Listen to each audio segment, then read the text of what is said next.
great playing. How long have you been playing? Probably best part of 35 years. 35 years. Yep. How old were you when you started? I was about 4. 4. Yeah, okay. You got into it straight away? Yeah, I did actually. I sort of really didn't have a choice. A household of musicians, so it was Given a guitar. was given a guitar or lots of instruments that were laying sort of around the house, and it was like, you know, you just, it wasn't even a thought really, you just picked something up and played it. But there were a lot of guitars, there were 2 guitarists in my house, but both being my mother and father, so years later, here I am. So. You remember what your first guitar was? Actually it was 77 Strat. It was solid ash, it weighed, yeah, a mountain, but I tell you what, it taught me all the rudiments of playing. That's for sure. Yeah, awesome. When you were 4 years old, you had a Strat. I had a Strat. I didn't. Well, you didn't realise at that age, you know, what it was you held. No. Until I got to my teens and realised, you know, that it was quite a special thing. So. When did you get to the point where you thought, I want to be a musician? Probably about 5. You waited a year? Yeah, no, I got to, it was sort of late teens, really, more than anything else, and I was trying to sort of address in myself what it was, what direction of my life, what path I sort of wanted to take, and both my parents were professional touring musicians, and I thought to myself, you know, what's good for the goose, good for the gander, so before I knew it, I was sort of thrown into a life of touring and studio work as a session player. Yeah, great. And who inspired you the most? What musicians have really... I tell you what, I'll be really honest with you, it's very eclectic, but if the first thing that comes to mind really that would be Stevie Ray Vaughan. I think when I first heard him play, I sort of more or less felt him play. You know, it pulled me in and made me go, oh wow. Has that done to a few people? Yeah, it was quite empowering, to be honest. And you know, for quite a few years, I didn't really want to play anything else other than Stevie Ray.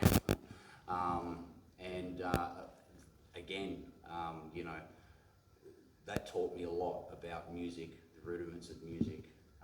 Everything really derives from blues, and so I'm sort of quite grateful that I was sort of turned on to that quite young. Yeah, that's awesome. Did you take lessons, or you just learned by following your parents around because they were touring and... Well, to be honest with you, I'd asked my parents when I was quite young if they could teach me, but because they were touring on the road all the time and so busy, no one in the house had time, so I sort of thought, I'll teach myself, and that's sort of how I sort of learned to play guitar, mostly by ear. Even now as the session player, I still don't read a lot, and mostly it's by ear, and you know, people tell me what they want, and I just, you know, do it. So that's awesome. Yeah. I wish I could play by ear like that, but notationally taught, so I can only read music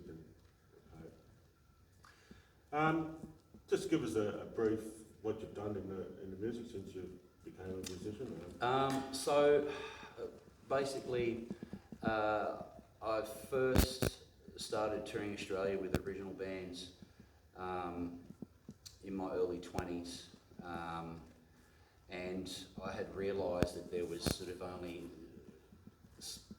only sort of so much of a distance you could go in Australia, being, you know, from a music perspective, being a small place touring wise, but on the same token being so wide to travel, you know.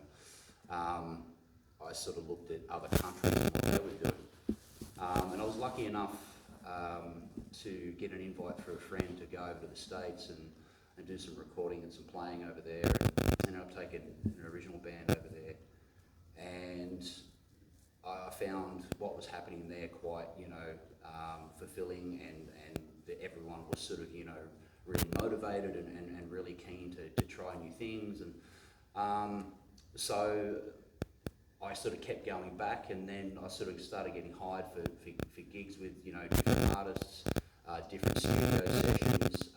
Sometimes just by mistake, you might just be there and they go, hey, listen, can you just lay this track down? And next minute, you work out you've just done a track for someone's record, and then it was sort of, and all these things sort of just kept transpiring, and I went, this is obviously a path that I'm meant to be on. So I sort of just, then I started to chase studio work and live touring work, and it's, you know, it has its ups and downs. Yeah.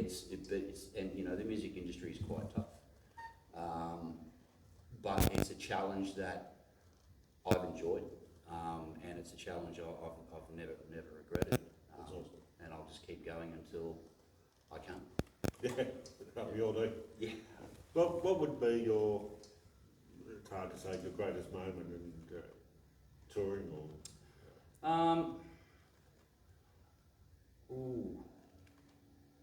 Look, there are so many. A lot of people would normally expect the reaction to probably be talk about a stadium show, which, you know, that it is quite a thing. But I think some of the best moments and the best shows and the best times I've had, some of them have been in some of the smaller venues where it wasn't, you weren't expecting the gig to go the way that it went. Yeah.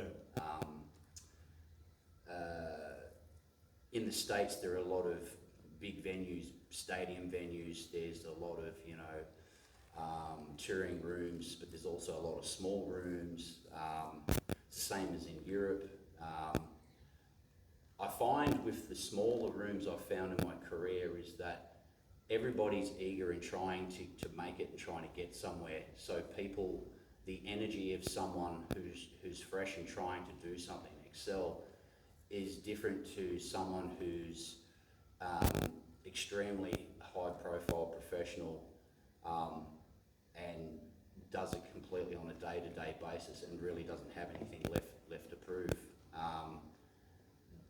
Strangely, the music and the touring is very different.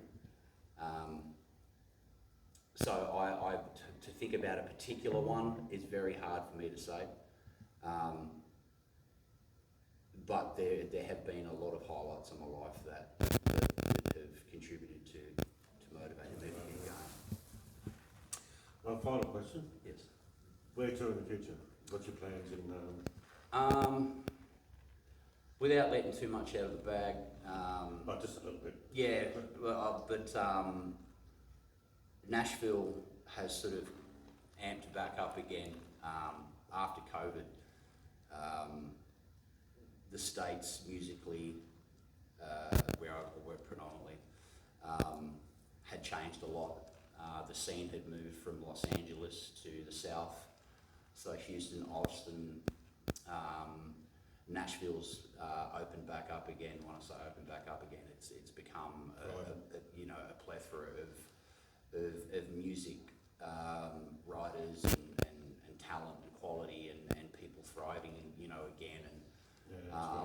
So I'd like to head back over and see what the new vibe has to offer. That's awesome.